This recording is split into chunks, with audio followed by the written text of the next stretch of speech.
Good morning everyone, welcome to civil daily platform. जैसा कि आपको मालूम है, सिविल डेली प्लेटफॉर्म पर हम लोग इंडस्ट्रियल इंजीनियरिंग एंड मैनेजमेंट के लेक्चर सीरीज़ को कवर कर रहे हैं।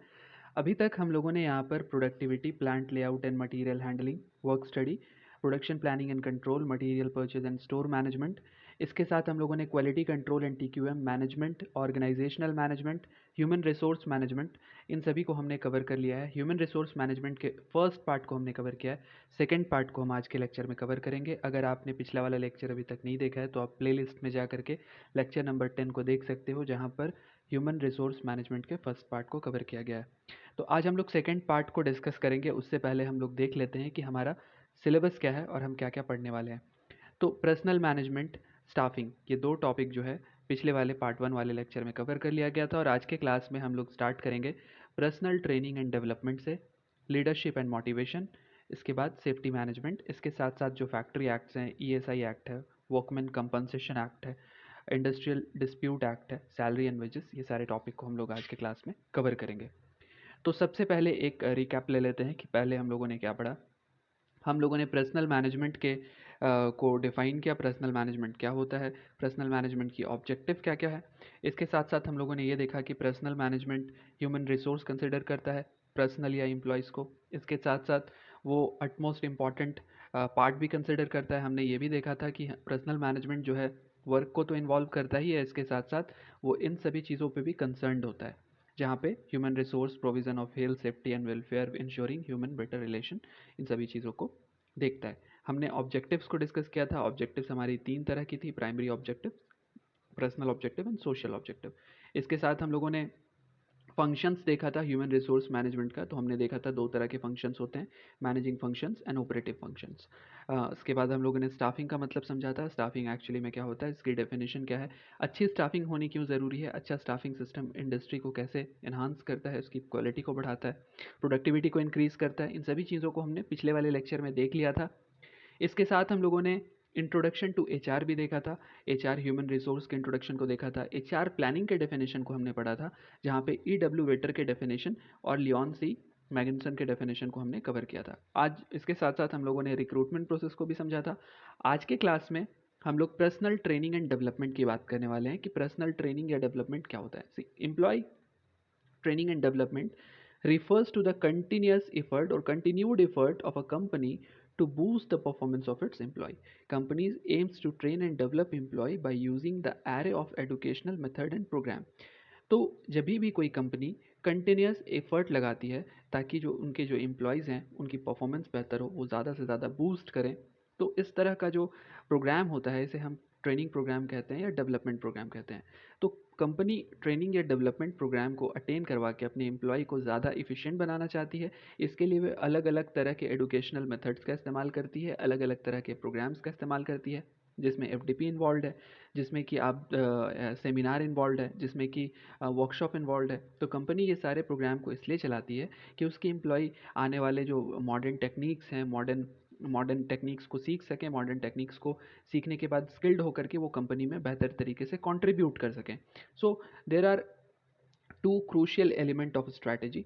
ट्रेनिंग एंड डेवलपमेंट जब कोई कंपनी इंप्लीमेंट करती है तो उसके पीछे दो क्रूशियल एलिमेंट होता है। First is serve as a motivation to the employee, कि जो भी एम्प्लॉय कंपनी में काम कर रहे हैं, अगर कंपनी उन्हें अपने तरफ से ट्रेनिंग डेवलपमेंट प्रोग्राम में इन्वॉल्व करती है तो एम्प्लॉय को ये लगता है कि कंपनी उसके लिए कहीं डेडिकेटेड है और वो कहीं एक तरीके से रिमनरेट होता है, उसके अंदर एक मोटिवेशन आता है।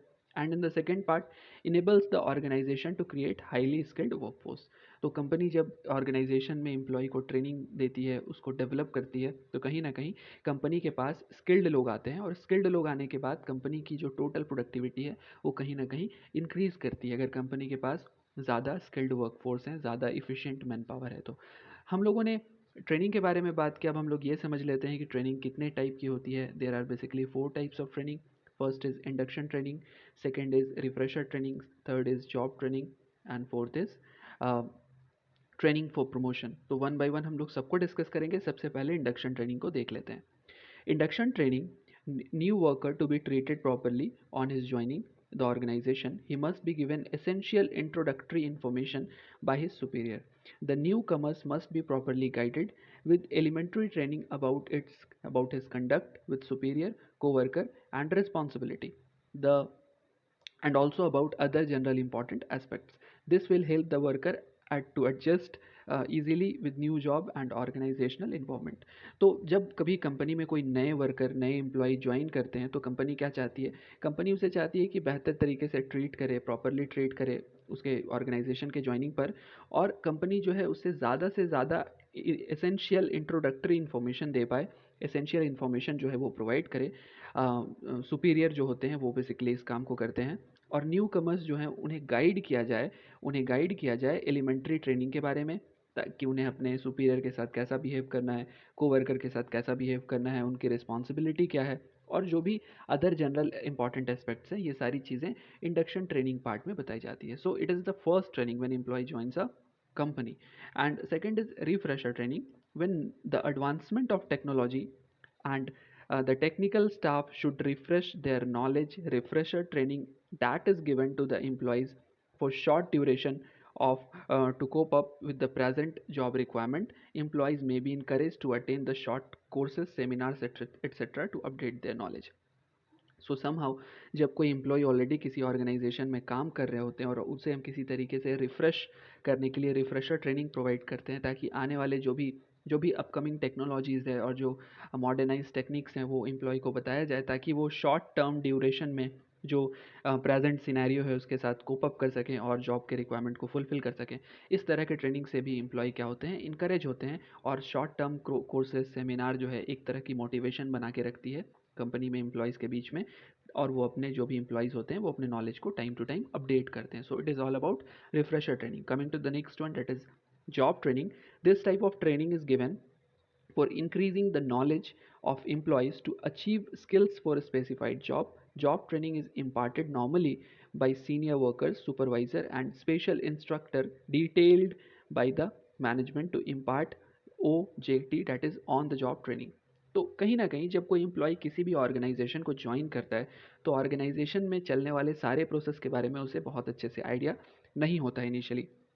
तो ऑन जॉब ट्रेनिंग एक इस तरह का प्रोग्राम है जहाँ पे एम्प्लॉयज़ को जो है उसके स्किल्स को अचीव करने के लिए, किसी भी स्पेसिफाइड जॉब को करने में जो स्किल्स की ज़रूरत होती है उसे अचीव करने के लिए जॉब ट्रेनिंग का जो सिस्टम है ये इम्प्लीमेंट किया जाता है, इसे अपनाया जाता है.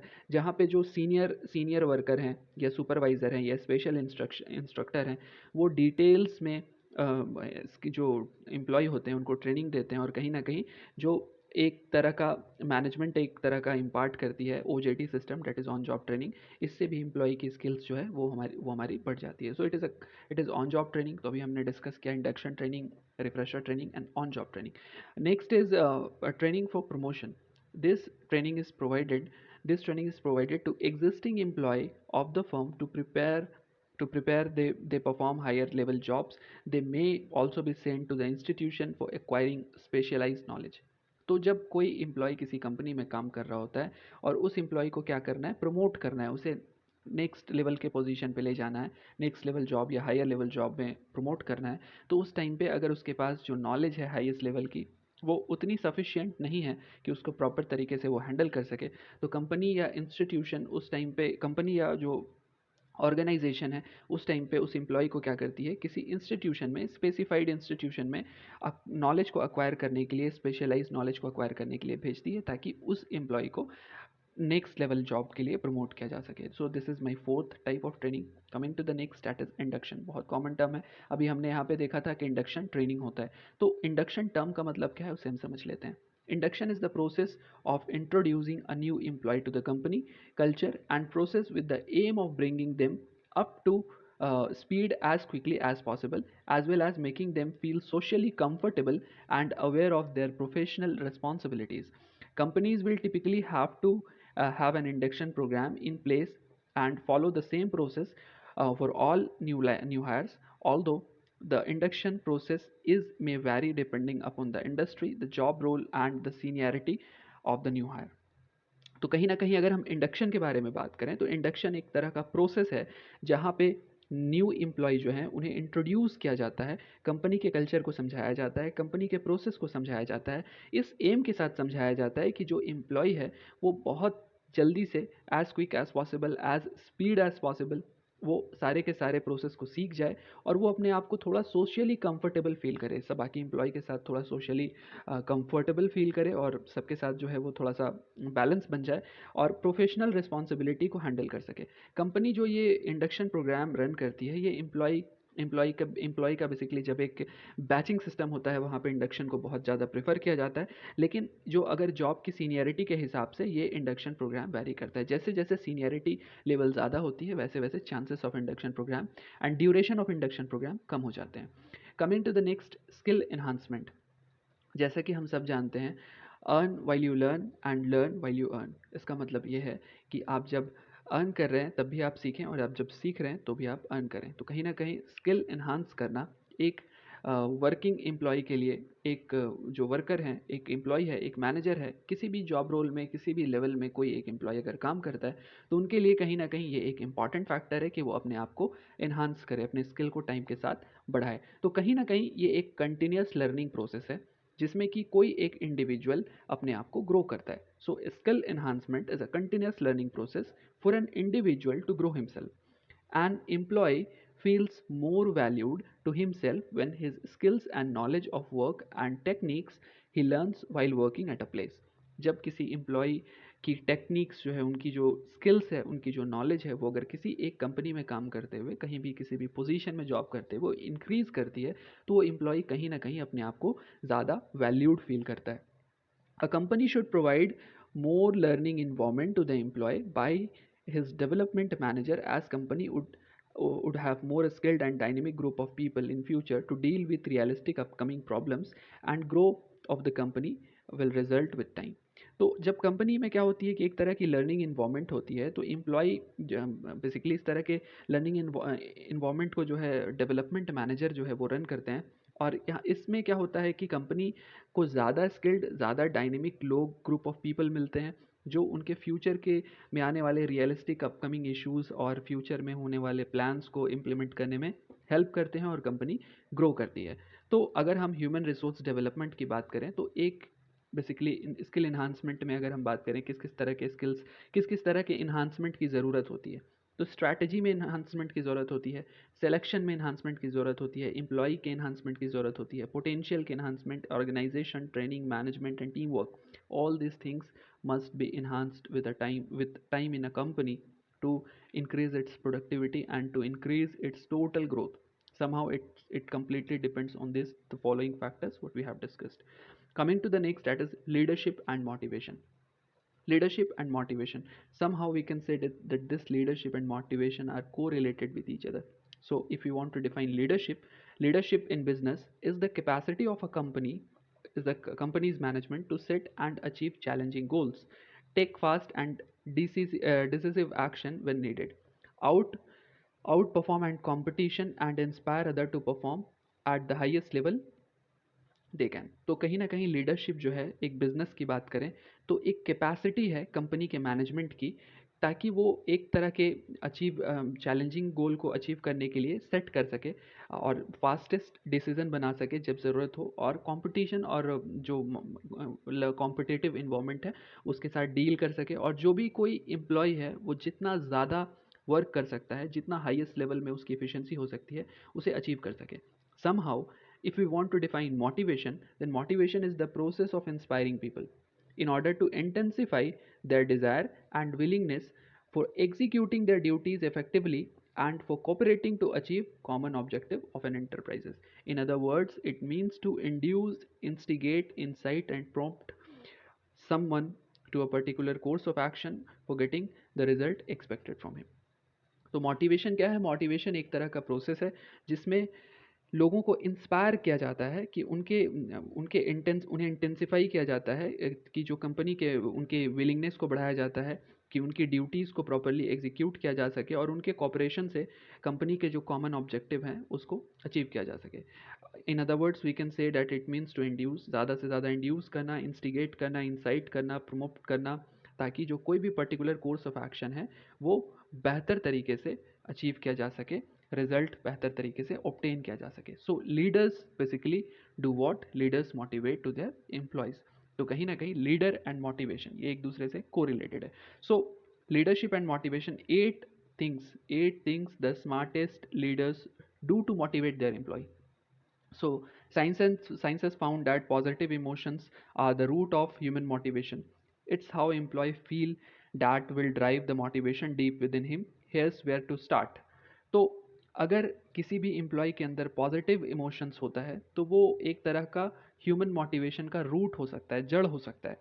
और इसी तरीके से किसी एम्प्लॉय को उसके पॉजिटिव जो मोटिवेशन है उसको डीप विद इन हिम हम लोग आगे तक ले जा सकते हैं और अच्छे रिजल्ट को ऑब्टेन कर सकते हैं।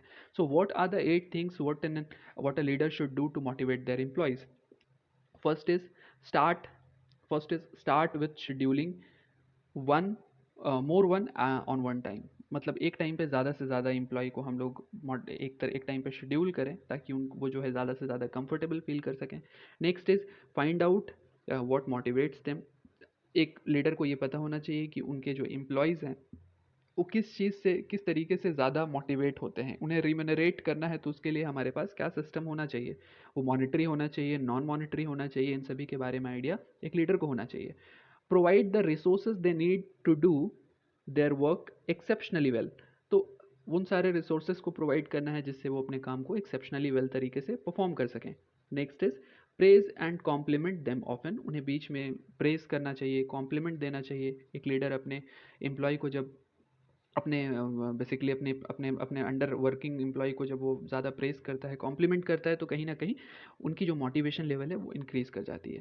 हेल्प को क्रिएट पर्पसफुल वर्क। साथ में मिल करके एक पर्पसफुल वर्क को करने से भी एम्प्लॉय अपने आप को कहीं ना कहीं, जो लोअर लेवल वर्कर्स हैं वो कहीं ना कहीं अपने आप को कनेक्टेड फील करते हैं कि उनको लगता है कि उनका जो मैनेजर है वो उनके साथ काम कर रहा है। Next is help them to develop new skills.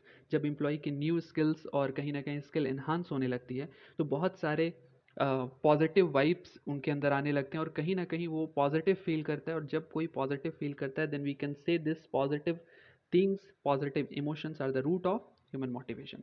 Next is actively involve them. जब एम्प्लॉय को एक्टिवली इन्वॉल्व किया जाता है तो उनके अंदर एक एक्टिविटी आ जाती है, पॉजिटिव एक्टिविटी आ जाती है। Next is very important which is believe in them.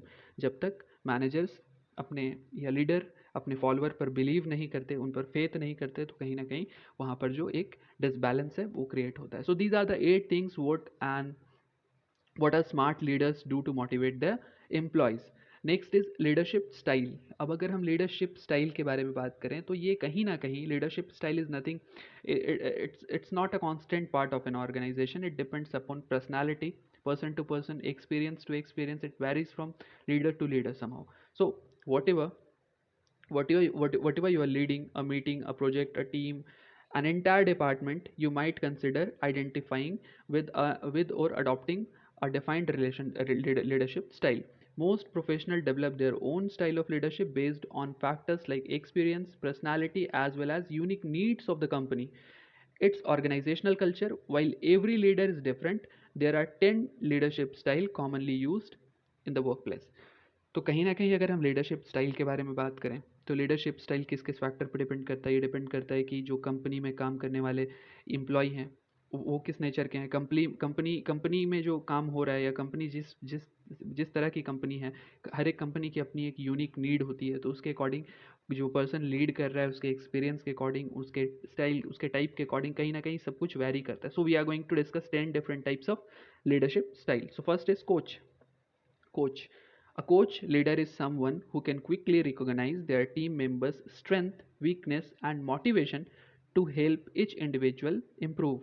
That this type of leader often assists team members in setting smart goals and then provide regular feedback with challenging project to improve growth. They are skilled in setting clear exceptions and creating a positive motivation environment.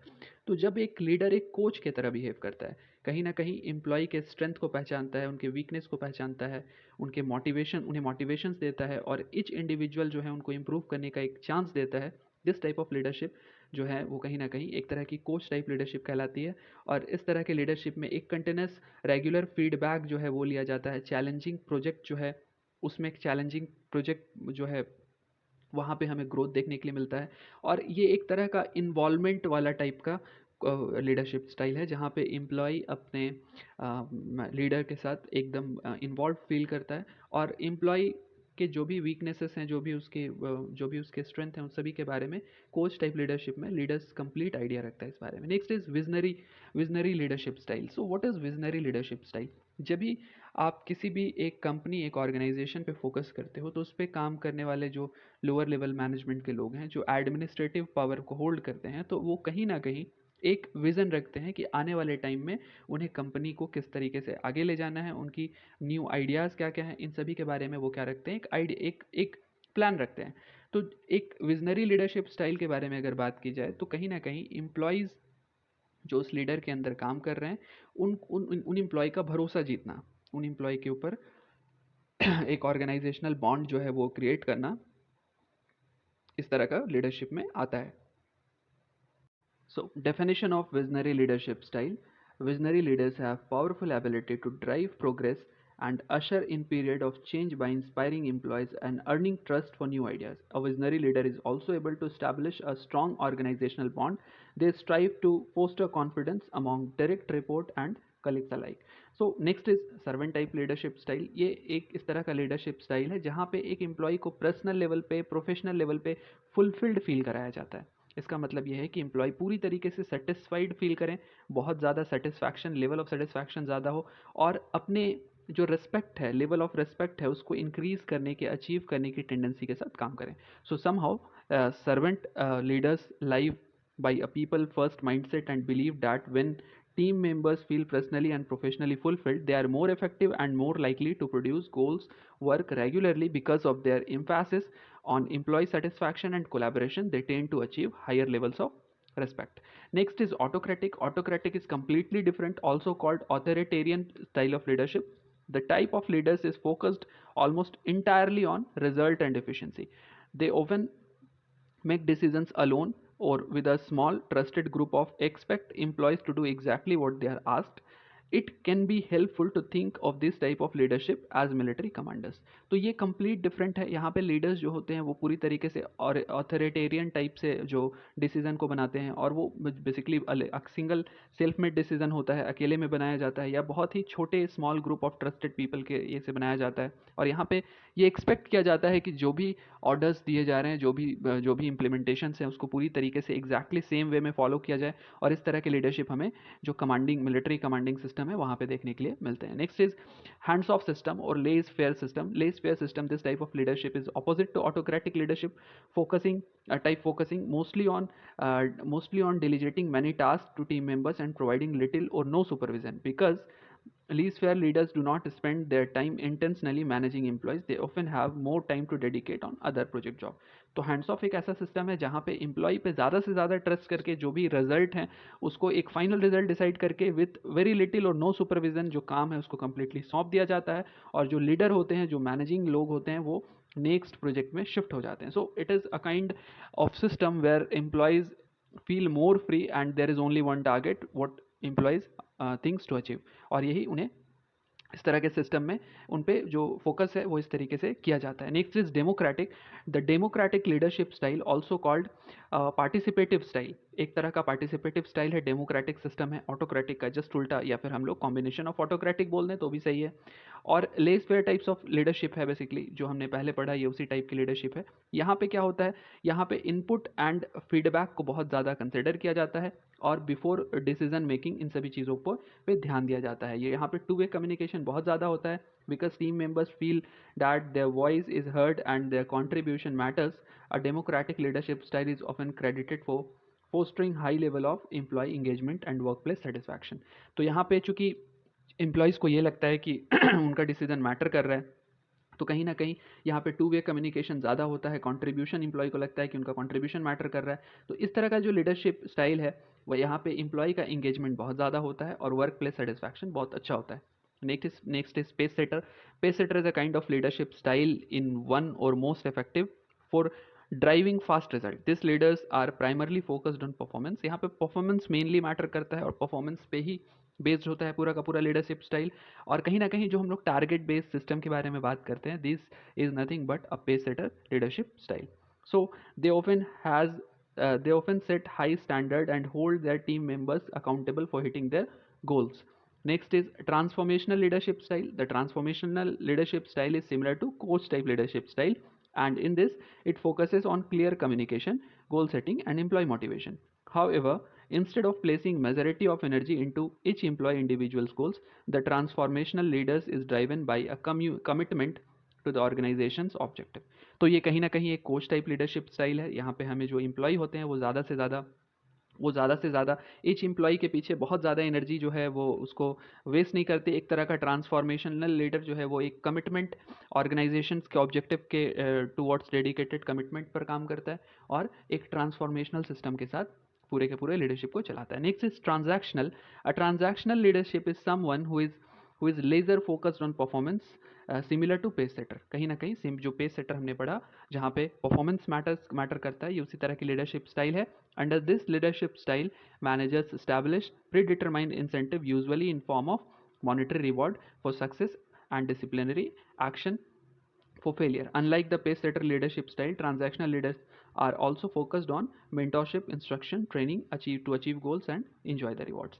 तो ये एक ऐसा system है जहाँ पे employ को ज़्यादा से ज़्यादा मॉनेटरी रिवॉर्ड की तरफ जो है मॉनेटरी रिवॉर्ड के बारे में बताया जाता है, उन्हें समझाया जाता है और मॉनेटरी रिवॉर्ड देकर के एम्प्लॉय से काम कराया जाता है। एक तरह का गोल सेट सिस्टम होता है यहाँ पे। जनरली हम लोग सेल्स में इस तरह के सिस्टम को देखते हैं, लेकिन जो हमारा स्पेस सेटर है और ये जो हमारा ट्रांजैक्शनल है, इसके बीच में डिफरेंस यही है कि यहाँ पे मेंटरशिप, इंस्ट्रक्शन, ट्रेनिंग ये सारी चीज़ें दी जाती है ताकि गोल को अचीव किया जा सके। नेक्स्ट इज ब्यूरोक्रेटिक या ऑटोक्रेटिक बोलें, दोनों बहुत ज़्यादा सिमिलर है। Bureaucratic leaders are similar to autocratic leaders in that they expect their team members to follow the rules and procedure precisely as written. जैसा सब कुछ रिटन है, जैसा सब कुछ बताया गया है, उसी तरीके से फॉलो करने के लिए इस तरह के लीडर्स जो हैं वो अपने एम्प्लॉय को बताते हैं और वो उसी तरीके से फॉलो किया जाता है। तो ये हमने सारे टाइप के लीडरशिप को देख लिया। नेक्स्ट इज, अगर हम लोग मोटिवेशन के बारे में बात करें, मोटिवेशन दो तरह की होती है, intrinsic motivation and extrinsic motivation. So what is intrinsic and what is extrinsic? कुछ ऐसे मोटिवेशन है जो दोनों में कॉमन होते हैं। जब एम्प्लॉय को इंटरनली मोटिवेट किया जाता है without saying anything that we are motivating और a manager is motivating to their employee, वो बता दिया जाता है जस्ट इंट्रिंसिक तरीके से, लाइक उन्हें फ्रीडम दी जाती है, उन्हें इमोशनल कनेक्शन के साथ जोड़ा जाता है, उनके अवॉइडिंग गिल्ट को जो है वो जनरेट किया जाता है कि एम्प्लॉय ज़्यादा गिल्ट फील ना करें किसी बात को लेकर के। तो इस तरह के जो सिस्टम है, इस तरह के सिस्टम को हम इंट्रिंसिक मोटिवेशन सिस्टम बोलते हैं। एक्सट्रिंसिक मोटिवेशन सिस्टम वो सिस्टम है जहाँ पे एम्प्लॉय को फियर ऑफ पनिशमेंट को जो है वो जनरेट किया जाता है, सोशल स्टेटस के बारे में बताया जाता है, प्लेजर जो है ज़्यादा से ज़्यादा वर्क करने के बाद जो मोटिवेशन मिलता है, एक तरीके से प्लेजर प्रोवाइड करके, pleasure in terms of monetary system provide करके एम्प्लॉय को मोटिवेट रखा जाता है। Academic achievement, relationship and career status, ये सारे कॉमन हैं जो आपके इंट्रिंसिक में भी आते हैं और एक्सट्रिंसिक में भी आते हैं। So these are different types of motivation system. Next is Maslow's theory of motivation. तो इसको हम लोग थोड़ा डिटेल्स में समझते हैं, चूंकि मैस्लोज थियरी ऑफ मोटिवेशन अगर हम समझते हैं तो हमारी बाकी की जो मोटिवेशंस को हमने देखा वो सारे हमें यहाँ से क्लियर हो जाएंगे। Many leaders falls into the trap of focusing on deliverable task before building the relationship and focusing on people in the team. They create a task culture which may well achieve early success, but a culture that isn't sustainable in teams in terms of high performance. Before long, the team is conflict, poor performance occurs, and the team becomes affected by what is known as dead body syndrome, a terrible place where people comes to survive and do the bare minimum. You have attendees rather than job performance. तो इन्होंने बहुत अच्छे तरीके से motivation को define किया। इन्होंने ये बताया कि अगर हम फोकस करते हैं टास्क कंप्लीटेशन पे, अगर हम ये फोकस करते हैं कि टास्क को कंप्लीट करा लिया जाए, तो कहीं ना कहीं, और हम इस बात पे फोकस नहीं करते हैं कि एम्प्लॉय के साथ रिलेशन डेवलप किया जाए, फोकसिंग है पीपल पे, लोगों पे फोकस करना, उनको समझना, इन चीज़ों पे ध्यान ना दिया जाए, तो ये एक तरह का सिस्टम जनरेट होता है जहाँ पे हमें टास्क कल्चर देखने के लिए मिलता है। मतलब एम्प्लॉय अपने टास्क को लेकर डेडिकेटेड होते हैं, उनकी सस्टेनेबिलिटी पे वो ज़्यादा ध्यान देते हैं, हाई परफॉर्मेंस पे ज़्यादा फोकस नहीं करते हैं। और एक टाइम ऐसा आता है जब पुअर परफॉर्मेंस और कॉन्फ्लिक्ट देखने के लिए मिलता है हम लोगों को, जहाँ पे एम्प्लॉयज़ जो हैं वो डेड बॉडी सिंड्रोम की तरफ चले जाते हैं और एक टेरेबल प्लेस बन जाता है जहाँ पे जो कोई भी एम्प्लॉय है वो मिनिमम बेयर करना चाहता है, ना कि हाई परफॉर्मेंस देना चाहता है। मतलब कि हमारे पास अटेंडीज़ ज़्यादा होते हैं और हाई परफॉर्मेंस देने वाले लोग कम होते हैं। तो जब एम्प्लॉयज़ के ऊपर हम लोग टास्क बेस्ड फोकस करते हैं, टास्क ज़्यादा से ज़्यादा, मतलब कहीं ना कहीं जॉब ऐसा है कि जॉब में ज़्यादा से ज़्यादा जो है एक target system, target based job है, तो एम्प्लॉय क्या करना चाहता है उस केस में, उस टारगेट को अचीव करना चाहता है, उस मिनिमम बेयर टारगेट को अचीव करना चाहता है ताकि उसकी सस्टेनेबिलिटी बनी रहे, ना कि वो ये चाहता है कि वो ज़्यादा से ज़्यादा परफॉर्म करे। तो यहाँ पे इस तरह के सिस्टम में मोटिवेशन इनिशियली तो हमें हमारी कंपनी को बेनिफिट होता है, बट बाद में later on long period, long run में यहाँ पे हमें लॉस देखने के लिए मिलता है और एक डेड बॉडी सिंड्रोम जो है वो जनरेट हो जाता है।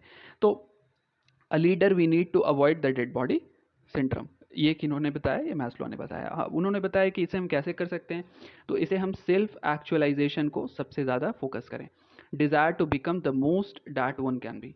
नेक्स्ट इज स्टीम पे ज़्यादा फोकस करें, respect, self esteem, status, recognition, उसके साथ स्ट्रेंथ, फ्रीडम, इस पे एम्प्लॉय को ज़्यादा इस तरीके से मोटिवेट किया जाए। Love and belonging, friendship, intimacy, family, sense of connection, ये जनरेट किया जाए। सेफ्टी नीड्स जैसे कि personal security, employment, resources, health, property, इन सभी की अश्योरिटी दी जाए, इस तरीके से मोटिवेट किया जाए। साइकोलॉजिकल नीड्स जो है जैसे कि sleep, clothing, reproduction, shelter, food, water, air, इन सभी के बारे में अश्योरिटी दी जाए, इस तरीके से मोटिवेट किया जाए। तो इन्होंने मैस्लो थ्योरी ऑफ मोटिवेशन में इन्होंने ये बताया कि इस तरह के सिस्टम, डेड बॉडी सिंड्रोम से अगर हमें बाहर निकलना है तो हमें अपने एम्प्लॉय को मोटिवेट करने के लिए इस ट्रायंगल सिस्टम पे काम करना होगा। सेल्फ एक्चुअलाइजेशन जो है वो जनरेट करना होगा एम्प्लॉय के बीच में, स्टीम जनरेट करना होगा, लव एंड बिलोंगिंग जो है एक तरीके का कनेक्शन जनरेट करना होगा, सेफ्टी नीड्स पे ज़्यादा फोकस करना होगा कि एम्प्लॉय अपने आप को सिक्योर फील करें, साइकोलॉजिकल नीड्स जो हैं उसे हमें ठीक करना होगा। तो ये हमारा मैस्लो थियरी ऑफ मोटिवेशन था। Next is safety management which is very very important. So first we will have to understand what is safety. So safety is defined as a state of being free from harm or danger. Safety management can be applied to many heavily regulated industry like automotive, aviation, oil, healthcare, workplace, food quality. तो जब हम safety के बारे में बात करते हैं तो सेफ्टी एक ऐसा स्टेट होता है जहाँ पे कोई भी एम्प्लॉय या कोई भी पर्सन वो जो है हार्म या डेंजर से दूर रहे। A safety management system that is SMS is defined as an organization wide process designed to manage safety risk in workplace. A safety management system can be created to fit any business type and or industry sector, generally effective SMS process and procedure. तो safety management system जो उसको अगर हम define करने की कोशिश करें तो ये एक वाइड प्रोसेस है जिसको इसलिए डिज़ाइन किया जाता है कि ऑर्गेनाइजेशन में जो रिस्क है वो रिस्क को कम किया जा सके या मैनेज किया जा सके सेफ्टी रिस्क को किसी भी वर्क प्लेस में। तो इस तरह के सिस्टम को हम लोग सेफ्टी मैनेजमेंट सिस्टम बोलते हैं।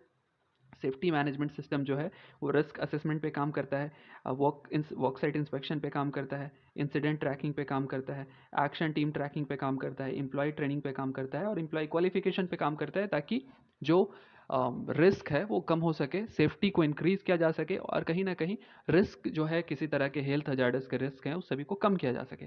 तो अभी हम लोग अगर बात करें कॉज ऑफ एक्सीडेंट के बारे में कि किसी भी इंडस्ट्री में अगर एक्सीडेंट हमें देखने के लिए मिलता है तो उसके क्या क्या कॉजेज हो सकते हैं। सो environmental causes of accident that is poor lighting, ambient temperature, air pollution, sound pollution, ये सारे वो फैक्टर हैं जो बेसिकली एक्सीडेंट का कारण बनते हैं। अगर लाइटनिंग कम है इंडस्ट्री में, प्रॉपरली वर्क प्लेस में वो वर्क प्लेस लाइटेंड नहीं है, टेम्परेचर का बहुत ज़्यादा इफेक्ट है, एयर पॉल्यूशन है और साउंड पॉल्यूशन है, इस तरह के केस में हमें एक्सीडेंट देखने के लिए मिलता है।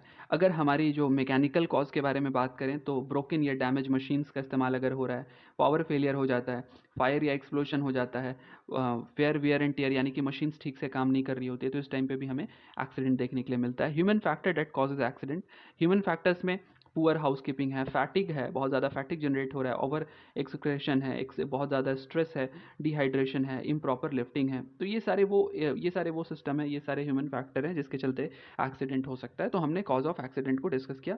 सेफ्टी प्रोसेस के बारे में बात करें तो सेफ्टी प्रोसेस मतलब कि हम उस प्रोसेस के बारे में बात कर रहे हैं जिससे हमें ज़्यादा से ज़्यादा सेफ्टी मिल सकती है। जैसे कि हमारी सेफ्टी ट्रेनिंग अगर हम प्रोवाइड करें तो कहीं ना कहीं सेफ्टी जो है वो हमारी बेहतर होती है। टूल्स के बारे में अगर हम नॉलेज दें एम्प्लॉय को तो भी हमारी सेफ्टी बेहतर होती है। एक्सपीरियंस जो है वो हम इन्हांस करें एम्प्लॉय का, सेफ्टी फर्स्ट इस तरह के जो सिस्टम्स हैं इसको हम इम्प्लीमेंट करें कि नहीं, सबसे पहले क्या है, सबसे पहले हमारी सेफ्टी है, इसके बाद रेगुलेशंस को लाएं, इंश्योरेंस प्रोवाइड करें, हेल्थ केयर प्रोवाइड करें, प्रोटेक्शन दें एम्प्लॉयज़ को। तो ये सारे वो प्रोसेस हैं जिसको इम्प्लीमेंट करके सेफ्टी को अश्योर किया जा सकता है। अगर हम लोग अलग अलग साइट के बारे में बात करें, जैसे कि अभी हमने सेफ्टी को डिस्कस किया, तो सेफ्टी बेसिकली हमें किसी भी तरह के रिस्क या किसी भी तरह के डेंजर से बचाता है। तो अगर हम सेफ्टी को डिफाइन करना चाहें, अलग अलग फील्ड में अलग अलग तरह की सेफ्टी को इम्प्लीमेंट किया जाता है। सेफ जो हमारा जो सेफ रहने के लिए हमारा जो इंस्ट्रूमेंट है वो हमारा वैरी करता है। सेफ जो साइन है, जो सब कुछ सिस्टम है, वो सब कुछ वैरी करता है। सिविल में बात करें, एक सिविल सेक्टर में कंस्ट्रक्शन के बारे में बात करें, तो वहाँ पे एम्प्लॉयज़ को जो है हेलमेट प्रेफर किया जाता है, ग्लासेस प्रेफर किया जाता है, सेफ्टी शूज़ दिया जाता है। अलग अलग सेक्टर में अगर कोई इलेक्ट्रिकल रिलेटेड वर्क में इन्वॉल्व है तो वहाँ पे सेफ्टी मेजर्स अलग ली जाती है। अभी हमारे पास कोविड चल रहा है, कोविड की सिचुएशन है, तो यहाँ पे भी हम सेफ्टी मेजर्स लेते हैं मास्क के फॉर्म में, सैनिटाइजर के फॉर्म में। तो सिचुएशन के अकॉर्डिंग सेफ्टी मेजर्स वैरी करते हैं। तो हमने यहाँ पे कुछ साइंस दिया है, ये साइन को देख करके आप समझ सकते हो कि ये साइन एक तरह का नोटेशन है जो ये बताता है कि किसी भी प्लेस में किस तरह का डेंजर अवेलेबल है, और इसी के अकॉर्डिंग वो जो एम्प्लॉय उस पर्टिकुलर वर्क प्लेस में काम कर रहा है वो अपने आप को अपने सेफ्टी मेजर्स को ले सके। नेक्स्ट इज इंडस्ट्रियल लेजिस्लेशन, या इंडस्ट्रियल लेजिस्लेशन को हम लोग इंडस्ट्री रिलेटेड जो कानून है, जो विधि है, जो नियम है, उसको हम लोग यहाँ पढ़ने वाले हैं। और इंडस्ट्रियल लेजिस्लेशन में we will discuss basically on factory act, ESI act, workman compensation act, industrial dispute act and salary and wages. तो इसको हम डिटेल्स में यहाँ पे स्टडी करेंगे। फर्स्ट सबसे पहले फैक्ट्री एक्ट के बारे में थोड़ा सा इंट्रोडक्शन हम लोग देख लेते हैं, then we will go ahead, क्योंकि यहीं से सब कुछ स्टार्ट होता है। Development of industrial legislation in India can be understood from the time of colonial British government to the modern day globalization and laissez-faire period, balanced with the notation of welfare state. तो ये जो से basically factory act है, इसको हम लोग हमारा जो कॉलोनियल ब्रिटिश गवर्नमेंट था उस टाइम से लेके आज तक हम इसको देख सकते हैं। टाइम टाइम पे रिफॉर्मेशन देखने के लिए मिले हैं, रिफॉर्म हुआ है, तो उसे भी हम यहाँ पे देखेंगे। अगर हम डेवलपमेंट के बारे में बात करें तो थोड़ा सा हिस्ट्री को हम लोग देख लेते हैं ताकि थोड़ा सा इंटरेस्ट जनरेट हो, उसके बाद हम बेहतर तरीके से आगे स्टडी करेंगे। Labour law was historically existed since time immortal. One can look at the code of Habu, Hammurabi, that is 1972 to 1950, that is in BC, before century, who was the first ruler of Babylonia in ancient Mesopotamia. The code provisions rules with respect to slavery, where workers are treated as commodities and sold according to their skills and work performed. In India, one can see reference to labor laws and slavery in the Manusmriti, when the population was divided into four varnas on the basis of occupation. The aspect of slavery could have seen in the rule prescribed for the lower varna or the Shudra. In Arthashastra, Kautilya talked about the labor theory of value, albeit with a slightly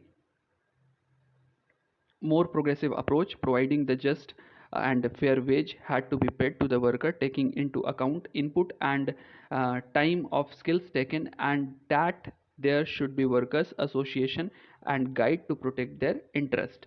तो अगर हम लोग development की बात करें तो ये कोई इनिशियली सडन डेवलपमेंट हमें देखने के लिए नहीं मिला। ये बहुत, अगर हम इसके हिस्ट्री की बात करें तो मेसोपोटामिया की हिस्ट्री के बारे में बात करें, जहाँ पे बेबीलोनिया के रूलर ने सबसे पहले बताया था कि जो स्लेवरी सिस्टम है वहाँ पे भी क्या है कि एम्प्लॉयज़ को उसकी कॉमोडिटीज़ जो है कॉमोडिटीज़ की तरह ट्रीट करना चाहिए, और उनकी उनकी उनकी जो खरीद बिक्री है, जैसे कि पहले के टाइम पे एम्प्लॉय को एम्प्लॉय नहीं बोल सकते, स्लेव बोल सकते हैं, उन्हें जो सेल किया जाता था तो उन्हें उनके स्किल और परफॉर्मेंस के अकॉर्डिंग किया जाना चाहिए। तो कहीं ना कहीं वहाँ से स्टार्ट होता है।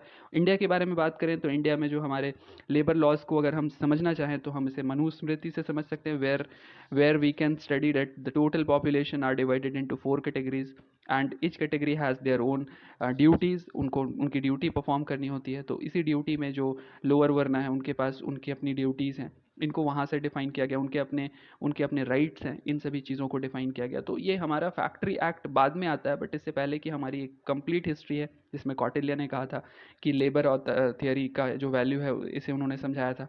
प्रोग्रेसिव अप्रोच के लिए जो हमारी स्किल्स है, और स्किल्स के साथ साथ जो लेबर के जो रूल्स है, उनके जो फेयर वेज हैं, ये सब बारे में, इन सभी चीज़ों के बारे में बताया गया था। But in later 17th 18th AD, the brutality of slavery system, slaves were considered to be property of the masters and did not enjoy any rights and dignity led to the successive revolution.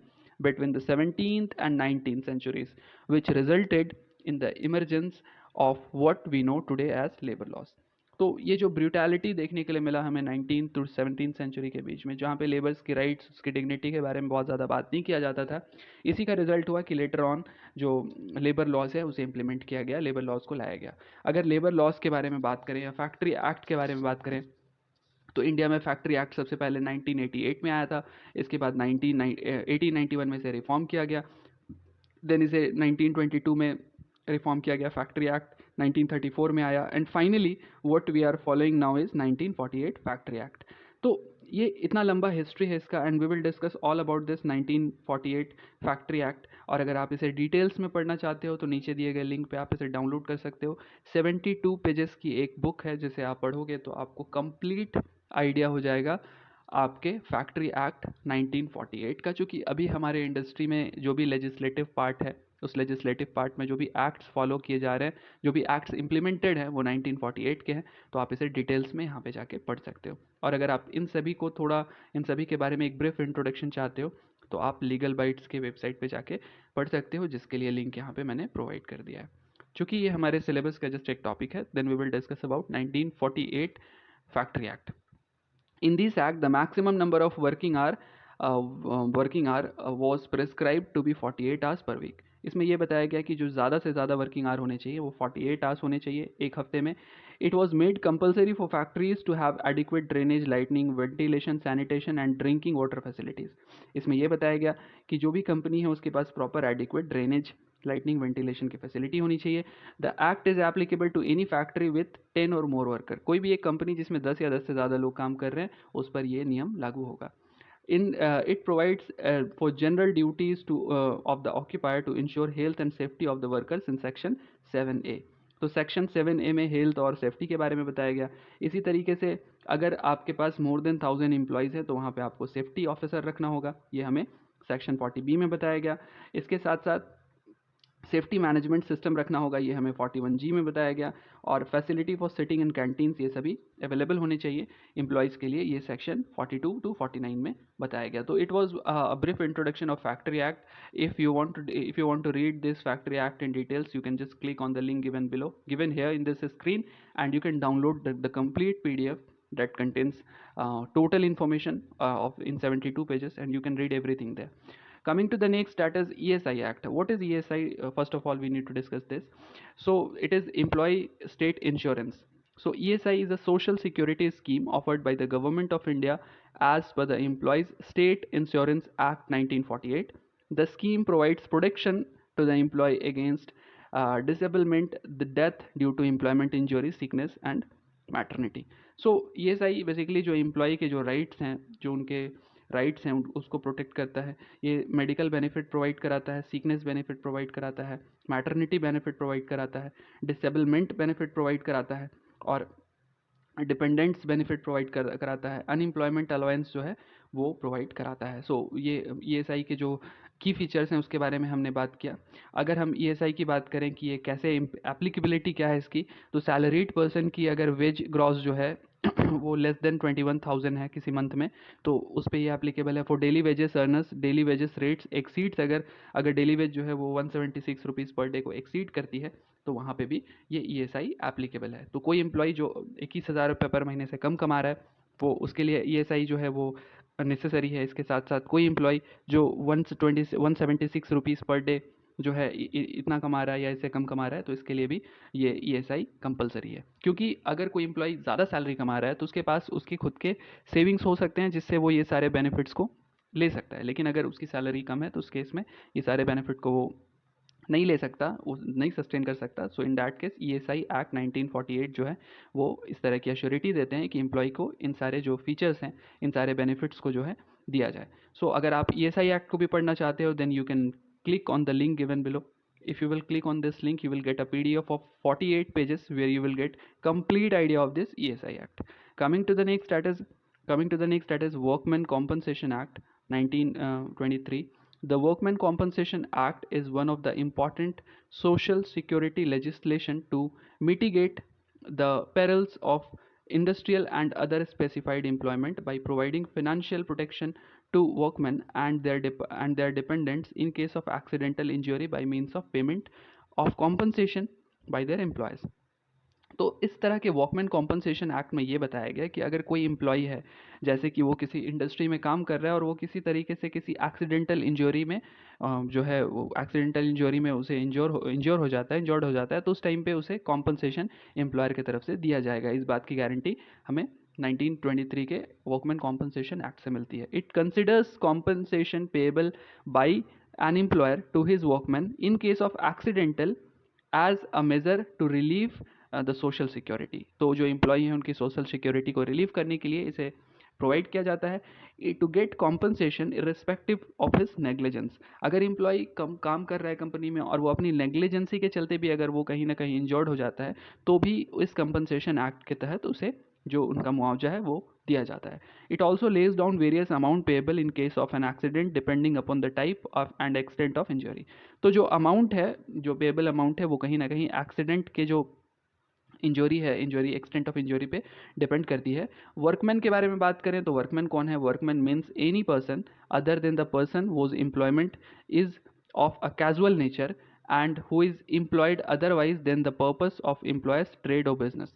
तो वैसे कोई भी employ जो जो जो company के साथ completely जुड़े हुए हैं, जिसे हम कहते हैं कि वो फुल टाइम में कंपनी के साथ जुड़े हुए हैं, वैसे सारे एम्प्लॉय के ऊपर ये वर्कमैन कंपनसेशन एक्ट आता है।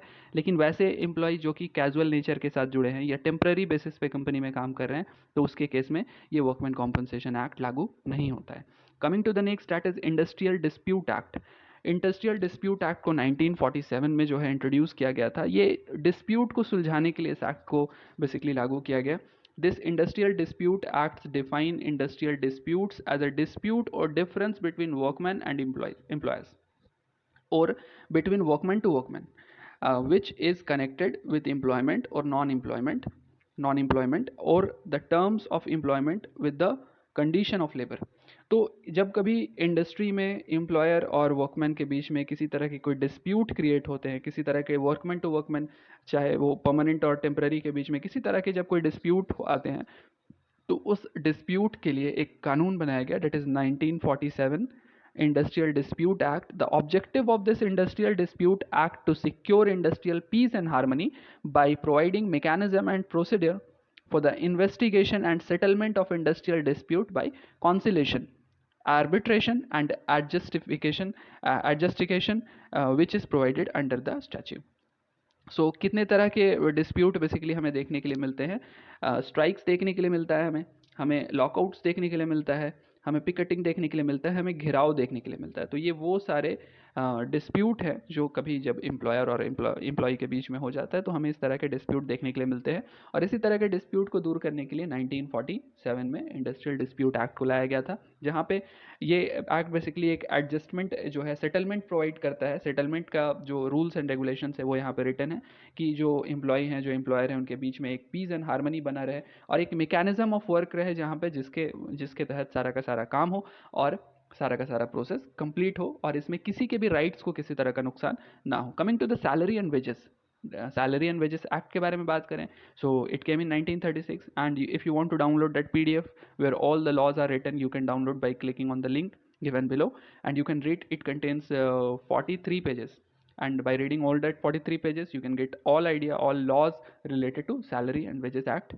If you want to download industrial dispute act, you can click this link, and these all laws are just uploaded on labor.gov.in website, where you can get official information about this all act what we have studied yet. So coming to the salary and wages, we have to know two things first. So what is the difference between salary and wages? So if we define wages, then wages is best associated with employee compensation based on the number of hours worked multiplied by the hourly rate of pay.